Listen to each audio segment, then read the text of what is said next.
to crack up. I couldn't believe it. I said, yeah, man, you know, it don't take long. Right. You know, you can go ahead and be, you know, it don't take long, man, you know, for things to change. So, you know, people want to know, you know, so after prison, I had a drug trafficking charge. So they sent me away from D.C. I couldn't come back to D.C. I had to go to Baltimore, Maryland. So I released to the halfway house in Baltimore. Okay. And I knew a couple of people, you know, in Baltimore at the time, like, you know, so I was comfortable there too. But once I had to get reinstated back into D.C., which was September of 1989. Okay.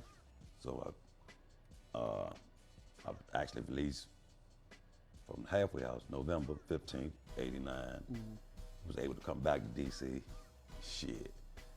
Well, December 15th, 1989, I was shot in the face, you know, making another drug deal. So, you know, so, hey, you know, they told me I wouldn't make it, you know, but God had other plans, and I made it. Then he told me you wouldn't be able to talk again. Right. You wouldn't be able to, you know, usually my voice changed, but, you know, so I was shot, you know, through the face. I couldn't do surgery and all that stuff. So I basically healed myself, you know.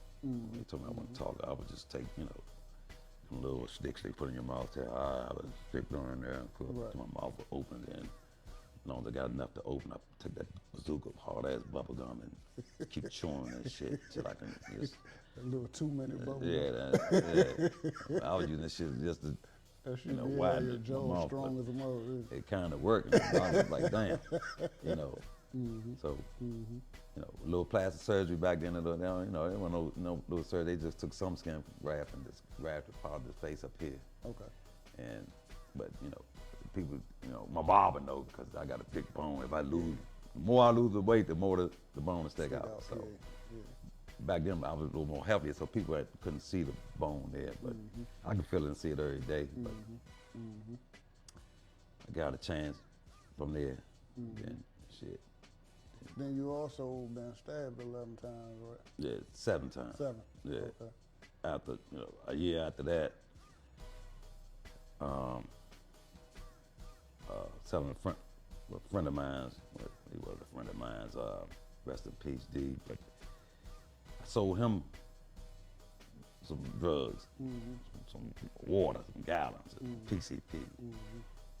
And not knowing he was getting high off the shit I'm selling him, and I'm trying to conduct business one day, and I ain't know he high, and he just coming over.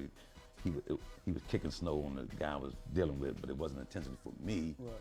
It kept getting on me the second time. I said, hold up, man, you know, business, kicked it again. So I grabbed him and slammed him to his building door, and not knowing he stabbed me up, because I don't feel none of it at first. Time, yeah. But then I felt myself getting weak, and this guy named Mike came down and